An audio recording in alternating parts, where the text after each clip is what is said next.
Welcome everybody to Forza Horizon 5, and today we're taking a look at the 2021 Bentley Flying Spur.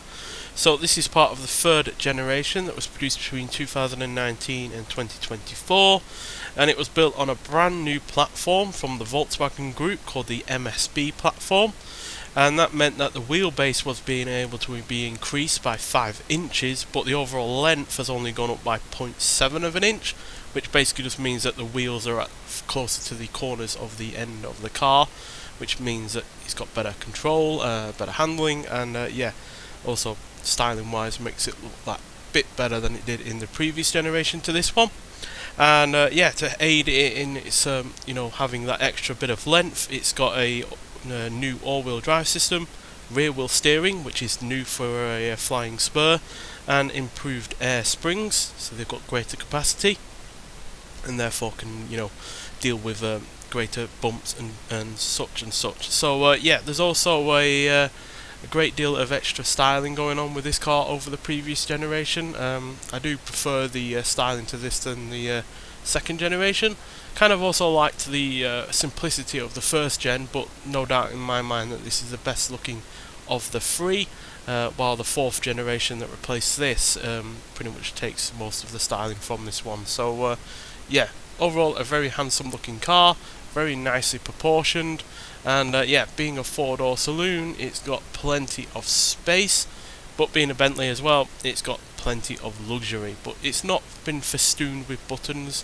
A lot of Bentleys do take the minimalist approach, so there are a fair few in the centre, but there's not as much as you'd say on like a Mercedes or a BMW from the same kind of period as this, although I imagine a newer version of this is going to have a lot of those buttons stored away in a screen, but I prefer the button approach, as a screen just looks kind of ugly in a lot of ways, and in certain cars it just looks like an afterthought. So rear end is where this car is probably going to get the most use, given that these cars are no doubt more chauffeured than driven by their owners.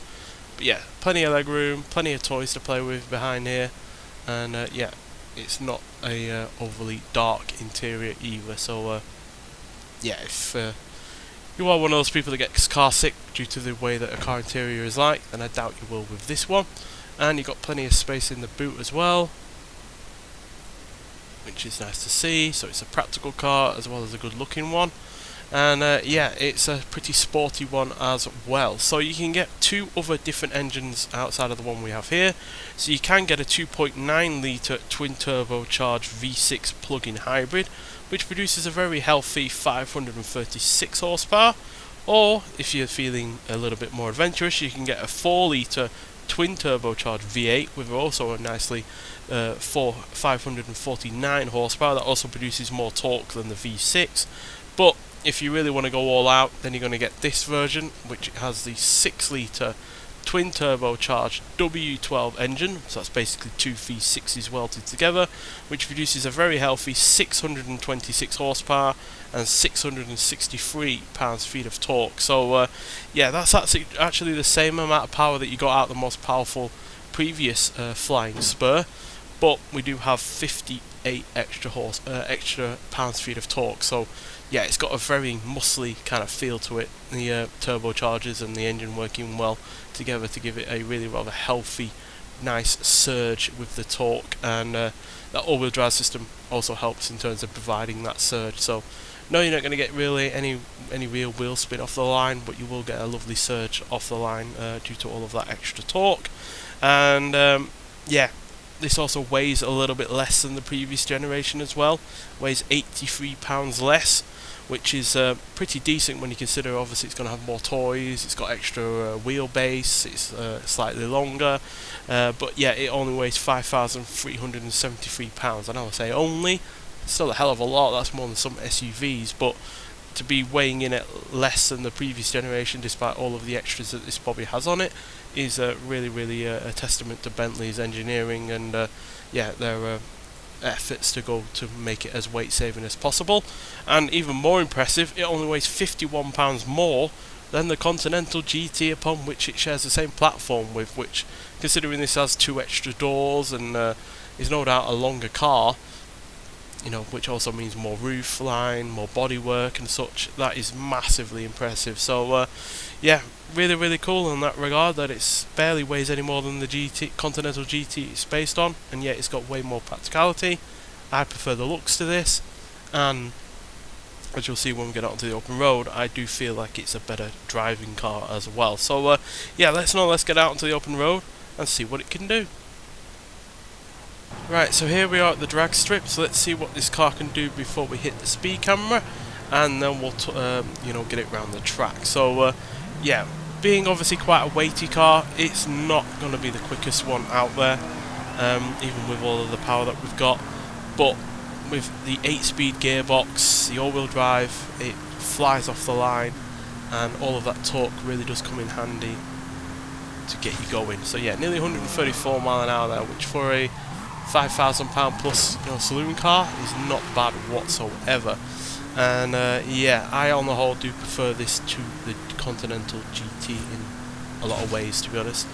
The weight makes more sense with this car. I know the Continental GT weighs slightly less, but for this to only weigh £51 more while having all of that extra practicality, it means that that GT really is way too heavy for such a car, as far as I'm concerned. Now granted, that is the convertible version that we have on this game, so the convertible version is likely to weigh a little bit more than it would in the hardtop version, but still, I can't imagine it weighs less than £5,000 as a standard coupe. So yeah, it just feels like it's a lot of weight that is being put there for no real reason, to be honest. So yeah, we're in A class in terms of our class, which is the same as the Continental GT, but it's about 40 PI less. So we've got, yeah, the stats up here. So the one main difference between this and the GT in terms of general stats is the weight distribution. We have 54% of the weight up front here, while we have 55% up front on the GT. So this actually has a bit better turning when it comes to the front end, to be honest, I find. And because it's got rear wheel steering, it's yeah, that little bit more manoeuvrable as well, which you wouldn't expect for obviously a saloon car over a you know, a two-door coupe or convertible in the case of the GT that we have here. So yeah, but stat wise it is a little bit more obvious that this has some issues over the Continental, but as you can see, the handling is exactly the same despite the additional weight and length. But acceleration, launch and braking are a little bit on the lower side of things. But on the whole, I don't think the stats tell the entire story, because like I said, I do feel that this generally has a better handling feel to it overall, which we'll get to when we start hooning it around the track. But before we start there, as per usual, we're going to hear what this car sounds like, and then we'll talk about it some more.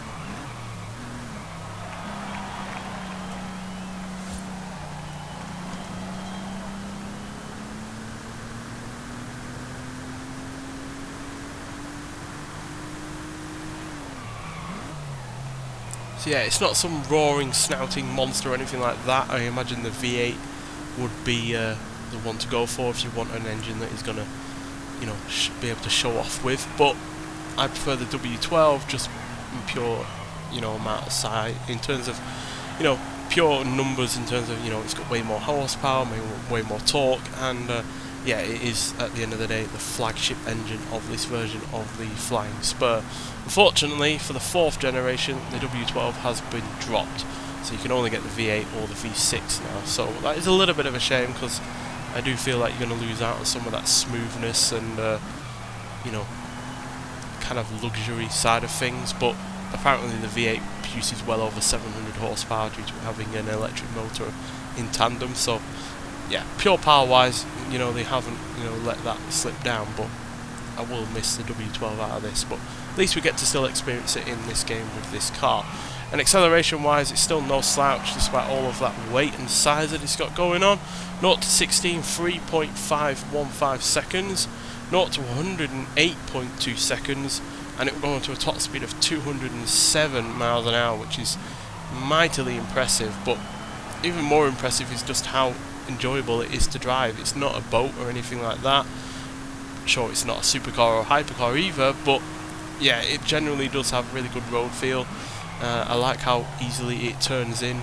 You know, you'd expect with the all-wheel drive system and that massive engine up front, it would be a bit of an understeering monster, but it's really not. Partly because it has the all-wheel drive system, but also because it's got the rear-wheel steering to help bring that rear end round. So yeah, and it stops pretty nicely as well for a car that weighs as much as it does. Again, the Continental GT does stop that a little bit better, just because it's got that less amount of weight, but still, for a car of this size and weight, it stops pretty well. So on the whole, I'm really impressed by this car. We haven't had a flying Spur in a Forza game before, which is a bit of a surprise given how you know, popular the original flying Spur was in the early 2000s. So yeah, I am surprised we haven't had one of these sooner, or even another modern you know, Bentley Saloon in the form of the Mulsanne. I would love to have that one in as well, but I'm glad we finally have one. And I'm glad we finally have one that is as great as this, because it is easily my favourite modern Bentley that we have on this game, and probably one of my favourite Bentleys that we've ever had on a Forza game ever since Bentley were putting onto the Forza series to start with. So yeah, it's well worth getting as part of the festival playlist. It's worth 20 points. It's easy enough to get those points, and it is a car that is well worth getting, especially if you want to surprise some people in terms of how agile and quick it actually is, despite its looks, because it does look like quite a heavy car, and it is a heavy car, but yeah, it can be a bit of a sleeper, I find. Nonetheless, so thank you for watching. Thank you for watching, and I'll see you in the next one. Bye.